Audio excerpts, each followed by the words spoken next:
Hello. You may notice I'm slightly better dressed than usual. That's because I was in church this afternoon. I actually wanted to talk about the Daily Telegraph article on the coronavirus, but the reason for my very infrequent visits to any sort of a church is because it was a Holocaust Day memorial today. So I just want to say that I do get some people on this channel who put, comments underneath, often very polite ones, saying, look, Demi, you've got the wrong idea, and this is why. The Holocaust never happened, or at the most a couple of thousand people died, or something like that. I want to tell you this. I've done my own research as well. The Holocaust happened. Anyone who thinks it hasn't happened, so far as I am concerned, is there along with the flat earthers and the people who believe that Elvis is still alive. You are perfectly entitled to that opinion, so long as you don't harm anybody. But please don't try convincing me of it. It's just a waste of everybody's time. And as a matter of fact, I keep an eye on various Twitter things. I just want to tell you that, to my horror, I could see blood libels circulating again about Jews. This is absolutely astonishing. Apparently a kid, went missing in Jerusalem and was later found drowned in a culvert or some sort of a well or a pit that filled with water. Apparently there's been quite a lot of rain in Israel recently. So that's a tragic story on its own. Apparently then what happened was somebody created a fake Twitter account, and the fake Twitter account said that this child had been kidnapped by a bunch of settlers, for that read Jews, and he had been drowned by them, and then they threw rocks at the brave Muslim rescuers who were trying to save his life, but they couldn't succeed in doing that. Now, I saw photographs of the Israeli rescue authorities up to their chests in water, along with many other Israeli authorities and, of course, local Muslims and Arabs and non-Israelis of various sorts, all looking for this child, whom they found, as I said, drowned. But the Twitter account story had it the other way, that the Jews kidnapped, drowned, and then prevented rescue of this or recovery of this child.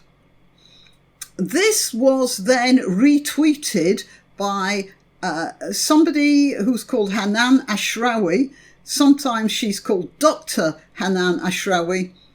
I do seriously doubt about that academic qualification, but if that really is her qualification, she's a disgrace to it.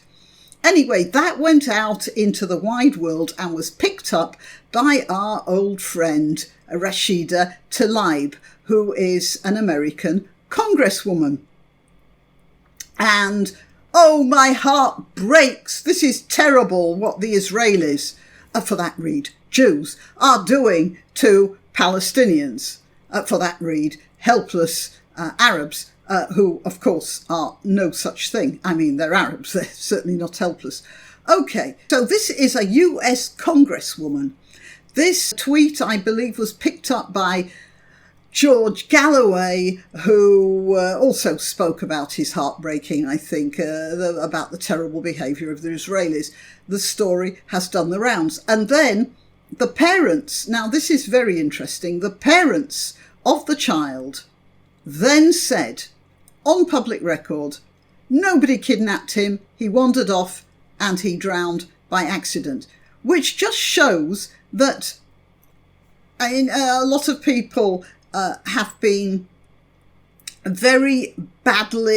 given a very bad impression of the truthful behaviour of a lot of Muslims, especially in the Middle East. Well, these parents, in their heartbreak and grief, were still being honest and still didn't want to spark off any more riots based on what amounts to a blood libel.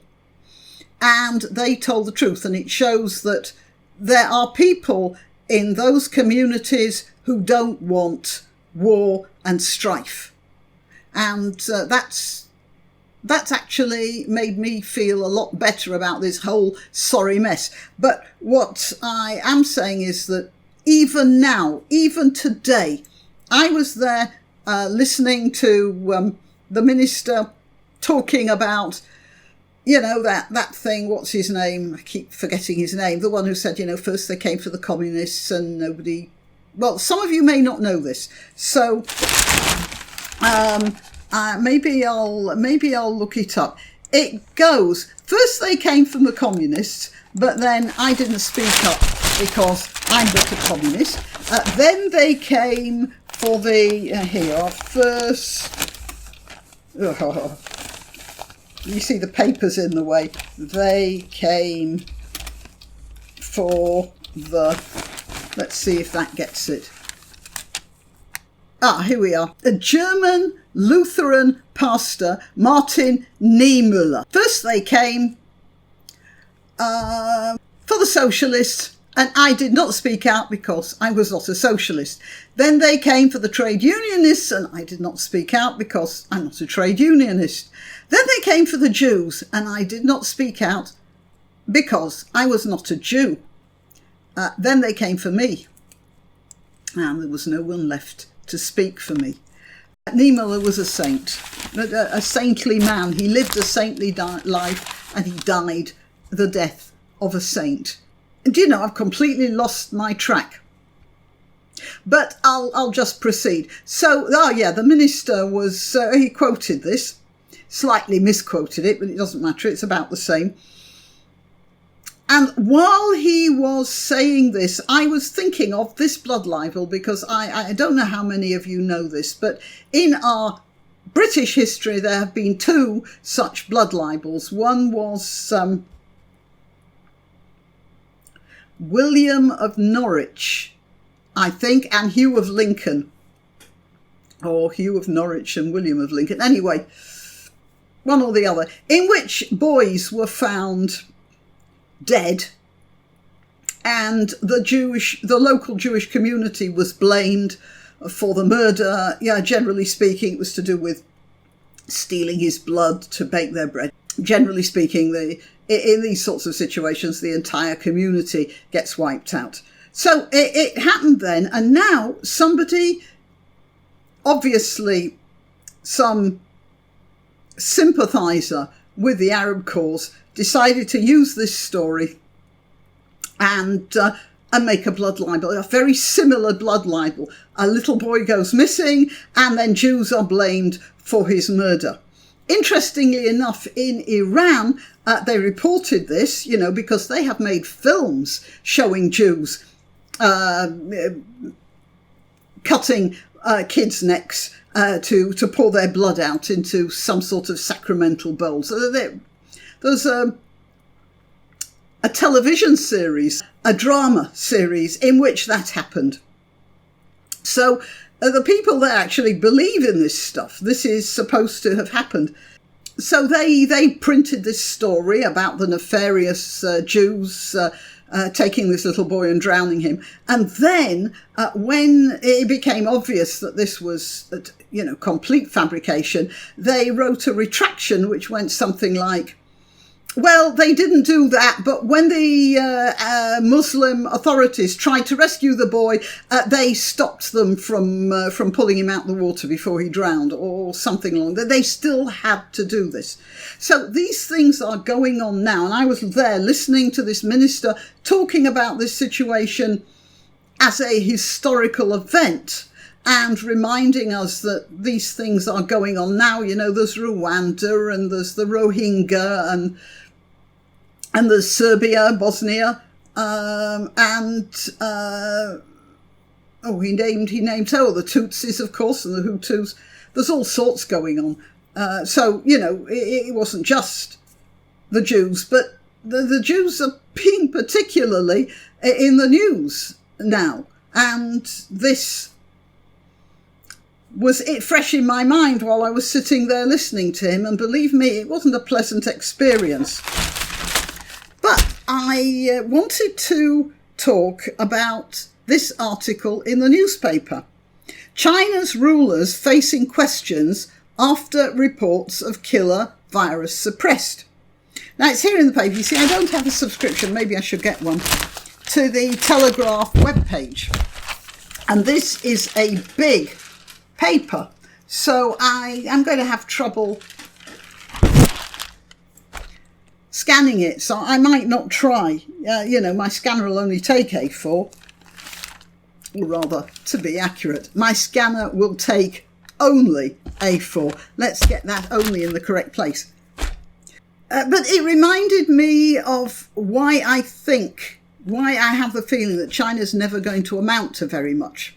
Yeah, it will still have a big economy, but it won't be the huge world power that everybody's afraid it will be. And that doesn't mean we have to relax about it. But we have to consider that China is going to skid to a halt, and we must be careful not to be pulled along into the same sort of stasis. And why do I say that? You may well ask. Well, it goes like this. This coronavirus, which is now leaking out all over the world, and I'm quite worried about it. London is, not the most insulated of places, and everybody uses public transport there. You can't really drive your car around, so there's just no way you're going to get away from people. And it's not just me, by the way. I have a lot of family in London as well. So they tried to suppress, it looks like. They tried to suppress news about this virus. Of course, it doesn't reflect well on them one way or the other. And now they're building a huge hospital to take, like a sort of plague hospital. But that's the problem with China. And I know people who have business links with China, and this guy told me, you can go there for a meeting, and when you arrive, the state has cancelled the meeting, and all the business is off, just like that. And this and the social credit stuff as well, it makes people afraid to talk to each other or tell each other secrets or anything, because you get on the wrong list. You can't even buy a bus ticket. You can't. Did you know that? If you get on the wrong side, you've got the sort of point system, and you lose points for jaywalking or I don't know what, not washing a car, something like that. And the more points you lose, the less privileges you have in society, so that you don't need prisons anymore. Really, everybody has to be very, very careful. It's slightly coming here because there are people who keep writing to me, telling me that they've had their Facebook account just, cancelled.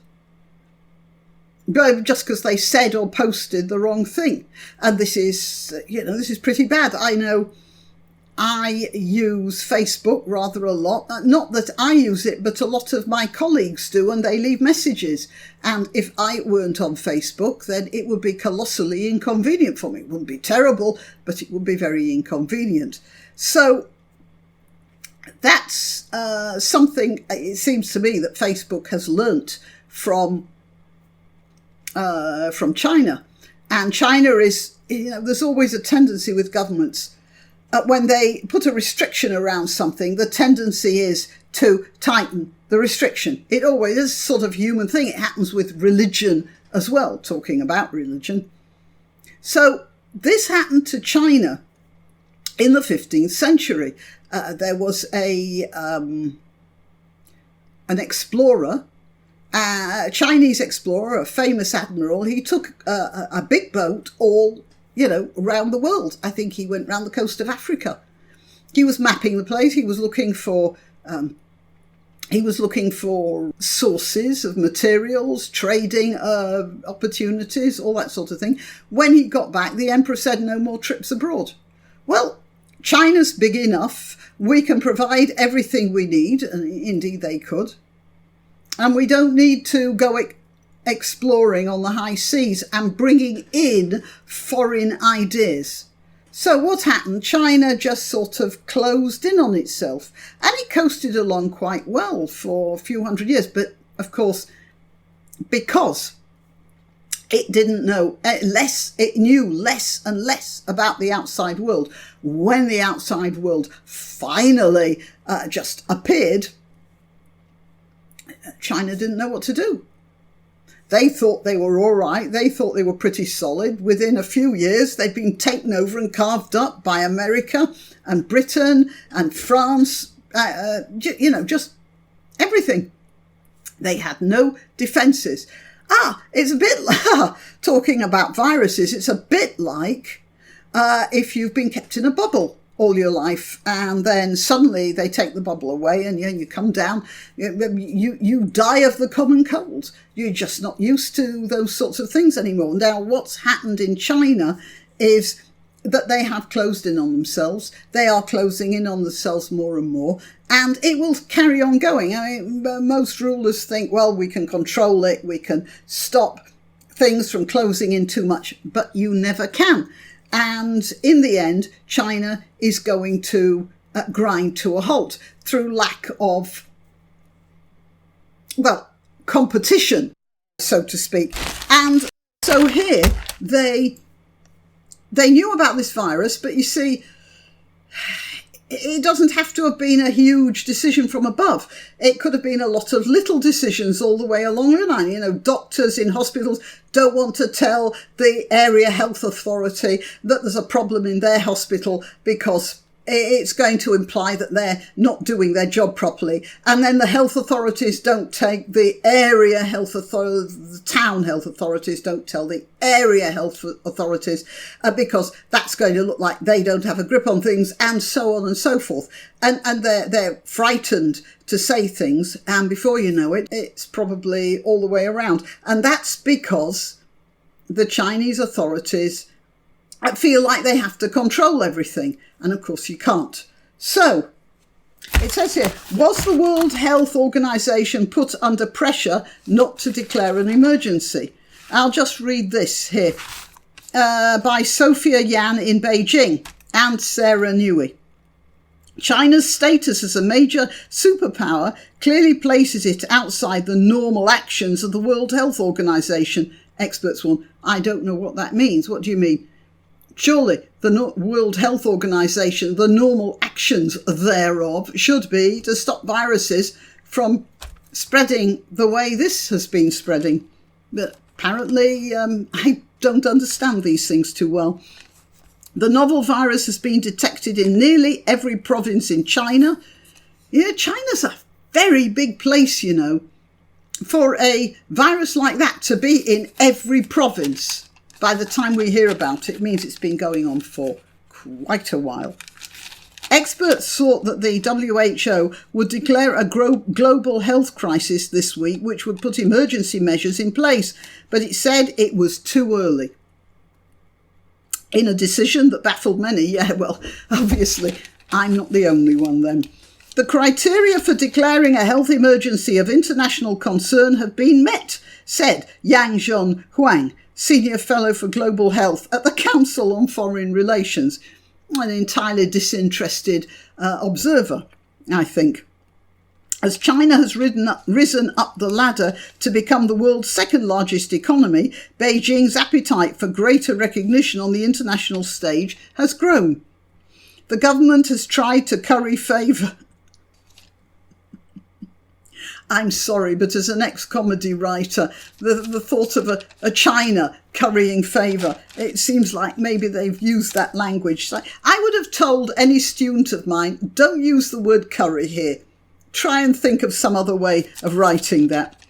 People do that by accident, and they're not really thinking about what they're saying.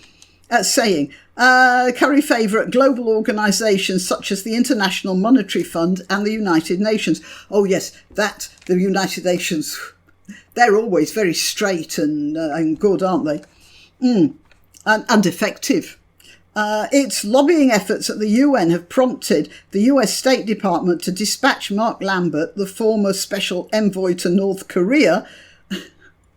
Well, yeah, some expertise in totalitarian regimes then, to counter this malign influence, I suppose the Chinese influence throwing its weight on the health authorities. Francis Eve, a deputy director at Chinese Human Rights Defenders, says China has a strategy of taking on more prominent roles in intergovernment organisations. It is using them to promote Chinese interests.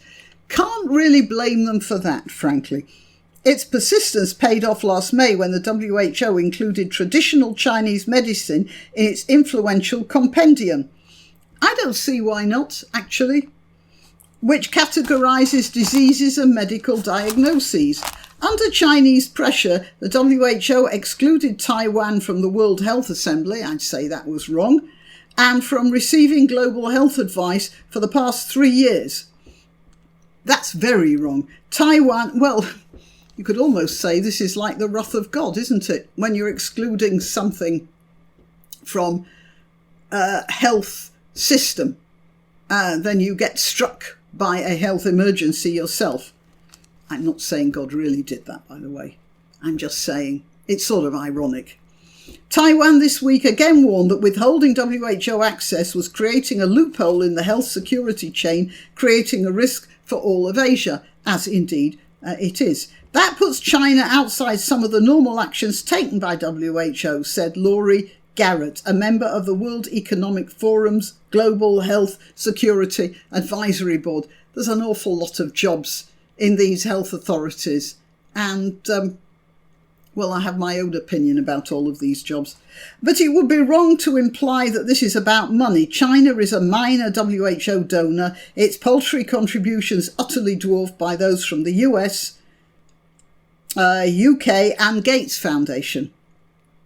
She added, China is not a big hitter. In 2018, it contributed 6.3 million compared with 200 million from the UK and US. So we're putting hundreds of millions of our money into World Health Authority organs of various sort, and yet we're being subjected to a Chinese disease which was imported into our countries because China wouldn't tell anyone about it.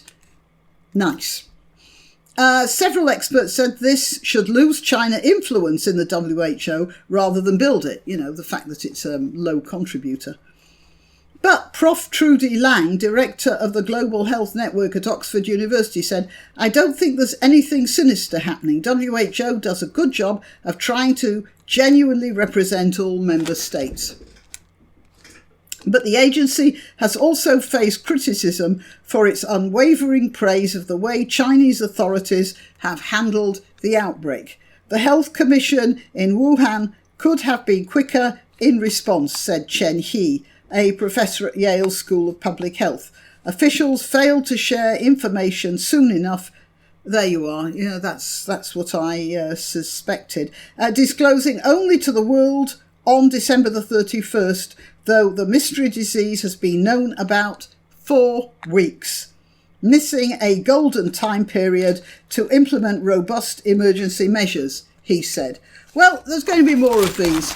They'll come from China. They'll come from other totalitarian countries, they'll come from Russia, anywhere where the government is afraid to admit it's made a mistake. And actually, there isn't that much we can do about it. I mean, we can't decide one country is going to make medical mistakes, and so we're not going to let anyone in from that country.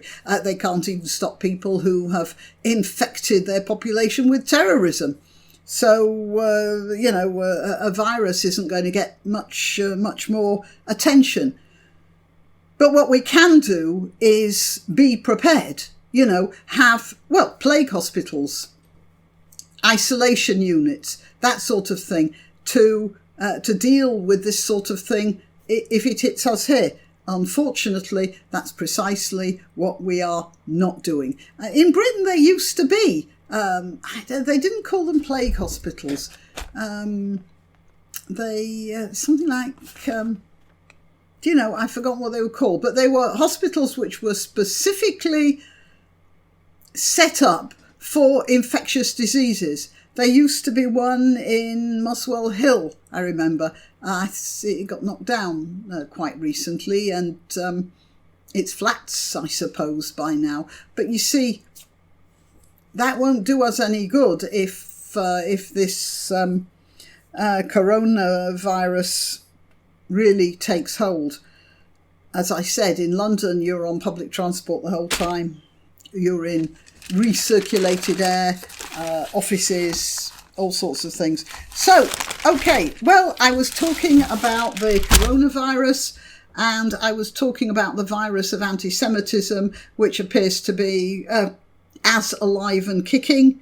This is dreadful because in both cases, when you have the virus of anti-Semitism, it tends not to end there. Again, while they were talking about what happened to the Jews, then they went on to what happened to disabled people, Jehovah's Witnesses, gypsies, all those sorts of people, of course, they went. But anyone with mental, it sort of moves along. It went into mental deficiencies of various sorts and then physical disabilities, just never ends there. So we've got that, and then we've got the coronavirus we have to deal with as well now. Okay, well, that's my musings for this Sunday.